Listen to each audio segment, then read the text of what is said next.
Welcome to Deep Dive Film School. I'm Adam Sherlock. And I'm Adam Poulter. And if you like what you see/hear, please like and subscribe. You can find us in all the spaces and places that people what? Find good media. That's right. Our most active channels are Instagram, YouTube, and TikTok. So please join us there. You can also join me on Letterboxd, Adam Poulter. All the links are in the description below. Yes. Okay. We are starting a new festival this week with a director, Peter Greenaway. Yes. We are doing 1988's Drowning by Numbers. I know nothing about Peter Greenaway. I mean, Yes. I know more now after I've seen this movie, but going into this movie, I truly had no idea what I was walking into. I've heard you talk about him. We've done Zed and Two Knots a long time ago, and I didn't see a connection of like, oh, that's this guy or anything like that. Right. So this movie is so fucking Sherlock in so many ways. Just like this guy, I can just tell like why you like this guy. That's really funny. Yeah, I mean, there's a lot going on here in every shot. Yeah. And pretty interesting fucking movie. I could not stop thinking about Wes Anderson the whole time. Oh yeah. I mean, this is the template, right? I mean, I was going to say there's no way that this is not an inspiration for Wes Anderson. 100%. And I think it's so funny you say so Sherlock, because I think, in growing up when I would stay with my dad, my stepmom were really big fans of Greenaway's work. They lived in London for a lot of my childhood, and Greenaway is a real staple there, not just as a filmmaker, although that's how he's most well known, but he's also a painter. And so he's known as a visual artist too, which you can tell. Mm-hmm. And, I think that I grew up, I'd seen this movie several times growing up. How old were you?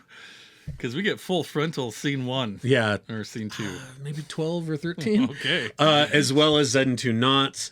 Those are the two that I'm most familiar with, are this and Zed and Two Knots.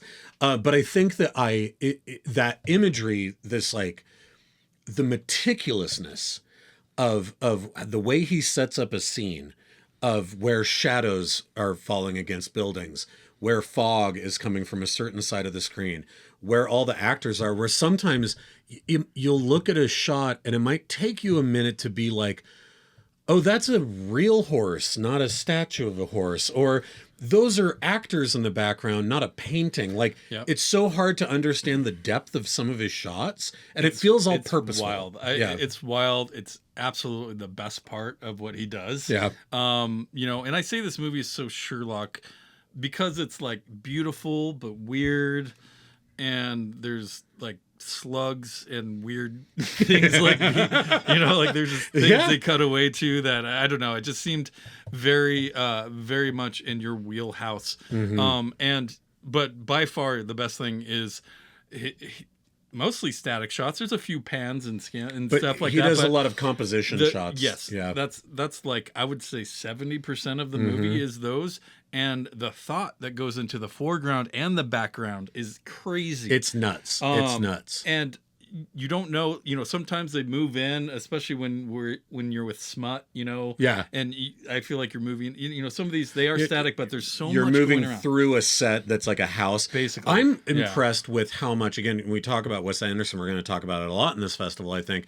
But I think that while there are a fairly decent amount of shots in this movie, and I think in his other movies going forward, that are on sets, so much of it is on location. The fact that there's like, he has a shot with this bizarre beach house with the flowing flags, but we're actually on a beach, and it's like the way the sky looks is part of the pastiche. Like, it's all, I'm like, how long does that take to set up? How long does a shot like that, right? Or we're in standing water with all of these sheep for this weird sheep game that's happening.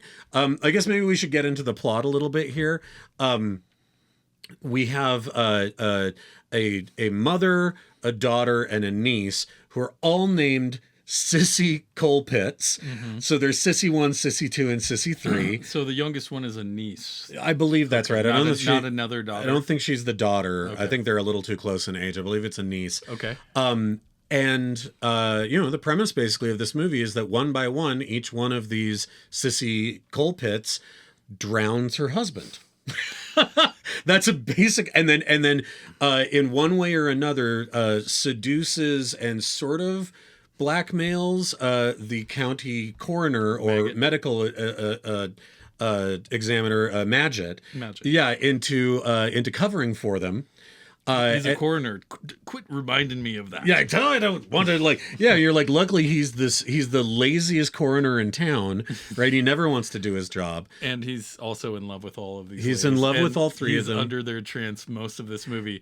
That is played by Bernard Hill. Yes. Who is also the captain of the Titanic. That's what Titanic. it was. I couldn't pick out what he was. Also, we do get to see a naked Theoden. He's also in Lord of the Rings. That's right. That's right. It is, and I love, this is, I think that there's an interesting aspect. When I was thinking about this, I think you'll like this. I said, this is as if you took a Lars von Trier script. Okay. It was produced by Pedro Almodovar and then directed by Wes Anderson. And the Almodovar piece, I think, is the women, the mothers and daughters. Yeah, powerful women, sex obsessed. And very, it's a very feminist movie. Most of the nudity that we see here is actually male nudity, and none of it is titillating. They're all overweight men with tiny penises. It's true. She asked the question, do all fat men have tiny penises? Yeah. And she's prodding at him while he's asleep. For the late 80s, I was kind of blown away that this movie was around. You just don't see these types of female characters that often. And the costumes and everything, but you have these 3 generations of women who kind of want to put an end to their marriage in some way or another. And they're all very much like he's a slob, or he, the first one, her horrible husband is cheating on her. They're running around the apple orchard, completely fucked up. Yeah, and they're dragging apple tins through the thing, just totally naked. And she confronts them, and she basically drowns him in that scene in this really gentle, weird, meditative way. It is, just and she has head under. She has, once he's gone, she has a release. Yeah. But never feels bad. None of these women do. They're actually plotting for it, and Maggot just doesn't know what to do with any of them. He kind of moves from the older ones to the younger ones throughout the movie. He thinks at some point one of them is going to have sex with him. That's basically he acts like a baby when they confront him and say, hey, you need to say he drowned, because all of them drown in different ways. Yeah. And so it was fascinating to see how this movie was going. Your description of those 3 directors is wildly spot on, but I can't tell. This movie's trying to be funny, but it's also really fucked up. It's really fucked up. It's funny the way that a Monty Python sketch from way back in the day would be, where you're for them to come and be well, I murdered him, and he's well, I don't. Now you've ruined my day, right? That's the part that's funny, is how absurdly dark, and nightmarish it is. And there's something about that brings me great comfort. I don't know why. Yeah, and I thought you would say that because it is funny, and I did have a good time watching this movie, but I was just where is this going? Yeah. And I figured that they would all drown their husbands at some point, but how would it tie together? What is the motivation? Is it random? And it seems to be just we married shitty people, and we're over it. I think that in watching it, I know this movie so well now because I've seen it so many times in my life, that the beats all make sense to me, but I don't think that, I think when I've watched it and enjoyed it, it was never prior to try and make sense of how the pieces work together. Because there's something that happens when you've seen something enough times, you're that's just how that is. Yeah. But how does Smut is Magot's son. Yeah. And Smut is sort of it's so interesting because it feels so disconnected and disparate, but tonally it works so well, where he's describing these super bizarre, almost impossible to win games that don't make any sense. Yeah, I couldn't tell, like, are these British field games that I don't know about, or is he just making these Right, up? and some of them make more sense, right? Yeah, You're like, tug of war, okay, I get that yeah, one. tug of war, that makes sense, right? Some of them do, Yeah. but like the one where it's like the sheep, if you can get your sheep to line up because they'll notice the way the tide is coming in earlier than the other people. It's like the slowest racing game of all time, and then one of them will hit its nose against a teacup, and if your teacup rattles, your sheep win. And you're like, that's insane. There's no way that, like, I'm not British, but that can't be a British game, right, you guys? Let us know. There's that, and then somehow the games, all of the people are willing to play a game even that insane, right? Yeah. Of any age, they're willing to do that. But then meanwhile, these women are not willing to put up with their crappy husbands or divorce them. And be fine with their mom and or aunt being a murderer. Yeah. Instead, those things are treated lightly, almost as life and death is a game. And these games are treated like, oh, Madget, you didn't catch the thing. Now you have to lay on the winding sheet. Like these insane, and so I was trying to be like, how do these pieces fit together? And they don't perfectly. And I'm like, that's okay. Like movies don't have to do that. But it was so interesting. And sometimes I was catching things I never saw it before. Yeah. One of those things Mostly is visually though, or a bit. I never noticed before this time that the true what's the word I'm looking for? The true crime that each one of these bad husbands are guilty of, beyond everything else, beyond being bad lovers or unfaithful or any of this, is that none of them can swim. It's almost like that's the most emasculating thing a man could do, is not be able to swim, right? And that's what eventually disgusts these women to all killing them. And then the turn of the key for the very end, the one biggest payoff joke I never noticed before, not when they're in the boat at the end, all of their urns float. When the women throw the urns to get rid of the evidence, I did notice that. That's all funny. of them bobble in the water, and the women are so pissed about it. They can finally fucking swim. I've seen this movie so many times. I never noticed that, and I was like, okay, that's a really good joke. That is funny. I did notice that part, but I did not put that together. That's nice. In death, they finally could swim when the women didn't want them to be able to anymore. Oh, it's so good. It is a British Tenenbaums from the 80s, right? Like, it's just got with some Dogville in it though, because there's some suicide, some murders, some castration. I think Dogville, yeah, that's a good one, and also just multiple sissies. You're trying to keep up. And they all have their own distinct looks. They all are totally fine walking around naked. Yeah. There's this amazing pan shot of the second sissy on their house, and he's just typing. And you pan over from her, and she's wearing nothing but this like long blouse, totally naked underneath. Yep. Walks by him, he doesn't do anything. He won't fucking turn lays around. Down, and he tells her to write a memo. And I'm just like, dude, you've missed it. You've missed it. And then doesn't he stick a popsicle up? Yes, he does. Anyways, so like this movie, it's a weird fucking movie. It's a weird movie. I think all of these movies are going to be weird. I know for a fact that the other movies are A Zed and Two Knots, which is as weird as this one easily.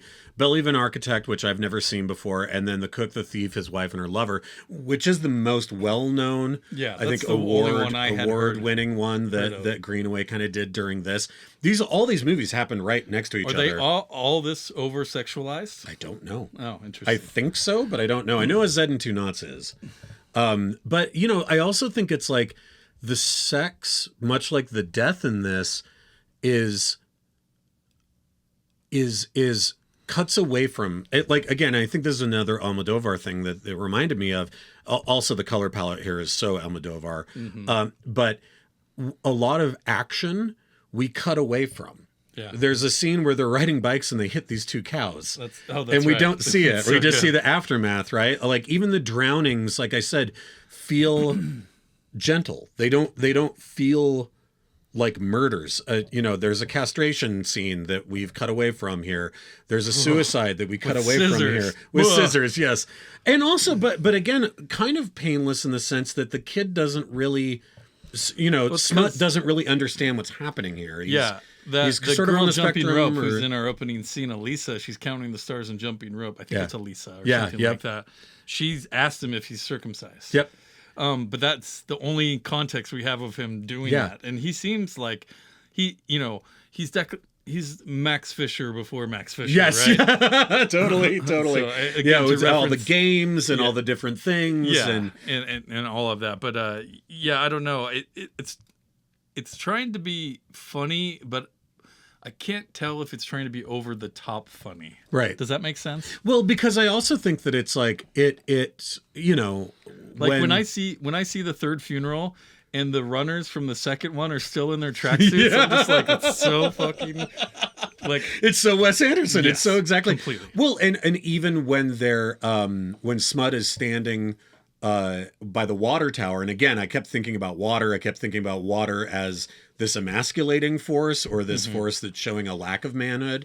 But then the water tower is this enormous penis behind Smut, like while he's standing there asking about the funeral and like lighting off his weird fireworks and all that kind of stuff. Yeah, he it's keeps like track of all the dead things in the area. And he numbers all of them. We haven't even talked about let's get into it. The thing that ties all this together, which is that from the very first shot in this movie, we see a white number 1 painted next to her while she's jumping rope and counting stars. And we go all the way up to the very last shot in this movie is the dinghy that Madget was in that has 100 on it as the boat sinks. Yeah. Like, what did you think about that as this like running theme throughout the entire movie? Honestly, I didn't notice the one in the first scene because there's just so much going on in all of these immediately scenes, right? Yeah. and so I didn't actually notice that number 1, but you could see the numbers building throughout the movie. I didn't know what the treatment was, if it was just something Smut did, but I do like now looking back on it, and by the end with that final shot, and I think it's on the boat. Yep, it's on the boat. Yeah. And it says the number 100, which we basically seen 100 people or things, animals killed in this movie that were know about, we talk about or don't talk about. Well, and that's what the girl says in the very beginning when she stops at 100, and her mom goes, "There's more than 100 stars," and she's like, "Yeah, but after that, it's somebody else's problem." Right? And you're like, we only needed 100 of the things that we saw in our movie. It doesn't mean more shit didn't happen. It's just somebody else's problem. It is, especially after Smut takes his own life. Yep. Which, when we come back to that and he's hanging from that tree, again, it's like, I think it's the absurdity and the surrealness of it, but it's not necessarily trying to be like, isn't that funny? I think it's instead just supposed to be Harold and Maude. No, it's just supposed to be, exactly. It's just jarring in this way that I feel like Greenaway does, but I also feel like is a very sort of 80s British thing. I'm very fascinated to see these other movies. It's, regardless of anything, isn't it beautiful? Yeah, no, absolutely. I mean, that's the first thing. And it took a minute to be like, is this going to be every scene? Is it, because the setups are amazing. And like the sets and the acting is awesome. I love the older Cissie. I think it's Joan Plowright. Yeah. And then we have Juliet Stevenson as the second one, and Jolie Richardson, who is the youngest one. People would maybe know her from Nip Tuck, if you ever saw Nip Tuck. Oh, sure. Okay. Yeah. She's in that. That's the only thing I could see what she had been in before. I do. One of my favorite parts is after each death, we have these co-conspirators on the side that don't believe what actually just happened, even though the coroner is, he's eating at this vat of food, the first time we see him, always like outdoors. A king. Yes, yeah. But that's in the foreground in this shot. And then in the back, there's there's just so many of these shots, even after he dies, and the running team is like stretching in the background as she's mourning, I'm laughing, but I'm like, this is fucked up. Am I supposed to be laughing at this? It's so strange. It's definitely taking me on a journey. But one of the conspirators, how does a 6-foot man die in a 4-foot tub? He's maybe he had a stroke. Yeah, they're just sort of talking over. Anyways. I think those are the moments that give me that Monty Python as. Sure, I could Monty Python. And I think Monty Python is weirdly, even though Monty Python is deeply funny, if you go back to their flying circus stuff, they liked to really play with this absurdity that sometimes just bordered on being a disturbing surrealism, right? It wasn't even like super funny. It was just kind of like, ugh, What Yeah. was that, Or I think another good example would be, and again, from Monty Python, I'd say Terry Gilliam's early work. A lot of times, like Time Bandits sure. isn't really funny. Some of it's a little funny, but a lot of it just feels like kind of like a bad dream. Yeah, it's how it looks, it's the music, it's Yeah. all of that stuff. I think it kind of ties into all the things we're talking about. Monty Yeah. Python, Yeah, I mean, a darker Wes Anderson. darker Wes Anderson for sure. no doubt. Most of Wes Anderson's world doesn't involve a lot of murder. Or full frontal nudity. Mostly men, mostly pudgy British men, doughy British men. Yeah. What a wild movie. It was enjoyable. I enjoyed it. I'm gonna have to know more about him before I say like, oh, I liked that or I loved that. Not to say I didn't. I'm still wrapping my head around it. I think it's like, I mean, you can tell that Greenaway is a real fan of Baroque Renaissance paintings, right? Totally. And I think that it's like that, where it's like if you see a still life, even if you're not like, oh, that's my favorite painting, there's this sense of like it's washing over you in some way, right? And there's like between his really well orchestrated one shots that obviously are meticulous and painstaking to put together. And then it cuts away, like you said, to like rotting fruit with snails on it and stuff like that, which weird bugs. I think we'll see that a lot. You definitely see that in a Zed and Two Knots. Yeah. And I think that play between the two, yeah, even if I'm not like, oh, I love all the dialogue in this movie and I love the, whatever, like, you're like, oh, it washed over me. I was left feeling a certain way. No doubt. I mean, obviously the way it looks is what's the most captivating part, but like watching these characters just dig bigger holes, or unplug fucking boats or whatever it is. Like there's a point where, Madgett's just basically accepted that they're all deranged. Yep.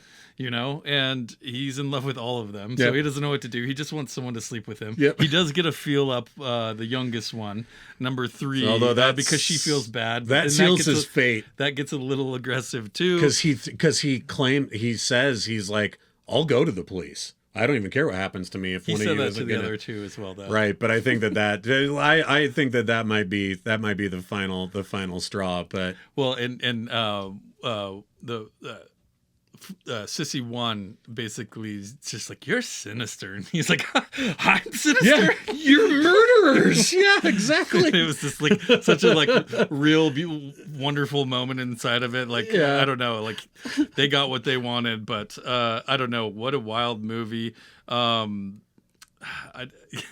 This is the start. This is the start of our Greenaway Fest.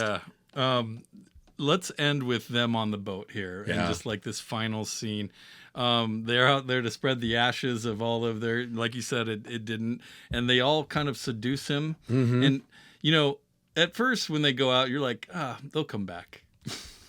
And then I'm like, why would I ever think that? Why would I trust any of these women around me with water? They could care less about men. One of them is an Olympic swimmer, like. Well, and I think that's really like the fact. What is her eulogy for her dead husband? Here is to an unemployed painter who didn't know how to swim, right? Like that's the eulogy for her dead husband, which is like, but I think it's really interesting even that her biggest issue with her husband is that her brand new husband is that he doesn't have any ambition, and she'll never let him have sex with her from the front. Yeah, that's right. She doesn't like being laid on. Yeah, she doesn't like being laid on, which again, like you go to this like feminist sort of angle, you're like, oh yeah, there's something very much there about like, even as somebody who loves sex, having no real need for a man, right? Like, I just think it's really fascinating, those little tonal things. But yes, when they go out with Madgett in the boat, and as they're going out, is when Smut finds out, I think it's one of the joggers, brings him the girl's jump ropes because she dies. She gets hit by a car. Yeah, she gets hit in the head or something. Like, it's hard to tell what exactly happens there. It's like those tourists drive by and hit her. It's the only action we really see. And we still don't really see it. It's just like from afar. From afar, yeah, and we hear the scream. So she's one of the 100. And then he hangs himself with her jump ropes, I'm imagining. You don't see it happen again, all off screen, right? We come back and we see his legs hanging there. Again, with zero fanfare. Magid never even knows that his son has done this. Yep. Like, nope, it's never just will. Yeah, it's just gone. Like, yeah, I think it's really interesting. I guess that's where maybe sort of that Lars von Trier thing comes from, of just the darkness around it. Not far off. Yeah. Because I just didn't know, like, should I be laughing or not? Because this is funny situations, and you don't really see characters act like this that often, especially movies from the 80s. I guess it reminds me in a weird way of something like Edward Gorey's cartoons, because you're like, his comics are quaint looking and awful shit happens in them. People die, people are murdered, people are poisoned, like, but it looks like these old Elizabethan drawings, right, that are really quaint.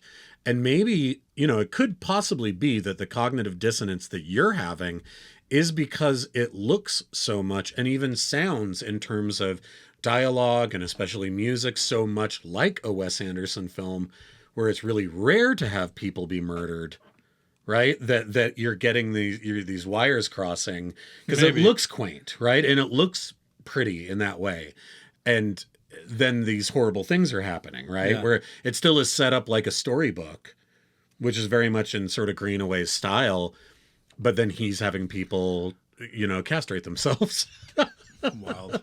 Little boys too. Little boys too, yes. I'm very interested.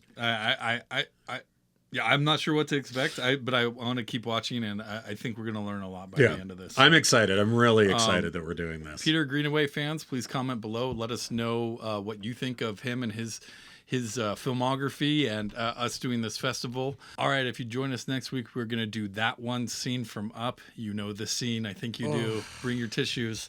But join us on TikTok, Instagram, and YouTube, our most popular platforms. And then you can follow me, Adam Palter, at Letterboxd. Everything is linked in the description below. Please join us for more Peter Greenaway, more scene reviews. Love to have you. Thanks. Bye, you guys.